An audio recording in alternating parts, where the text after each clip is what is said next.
દેશના વડાપ્રધાન શ્રી નરેન્દ્રભાઈ મોદી દ્વારા વોકલ ફોર લોકલ સ્થાનિક વેપારી આત્મનિર્ભર બને તે માટે સ્વદેશી મેળાનું આયોજન કરવામાં આવ્યું છે।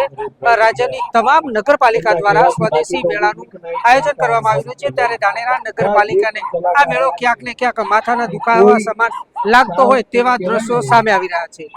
થોડા દિવસ પહેલા ધાનેરાના લાલચોક ખાતે નગરપાલિકા દ્વારા સ્વદેશી મેળાનું આયોજન કરવામાં આવ્યું હતું, પરંતુ આ મેળામાં સ્થાનિક લોકોને તેમજ સ્થાનિક વેપારીઓને દૂર રાખતા લોકોને વેપારીઓમાં નારાજગી જોવા મળી રહી હતી અને લોકો તેમજ વેપારીઓ મેળાથી દૂર રહ્યા હતા। તે બાદ ધાનેરા નગરપાલિકા દોડતી થઈ હતી અને આ મેળામાં લોકોને એકત્ર કરવા માટે અવનવા નાટકો ભજવવાનું શરૂ કર્યું હતું।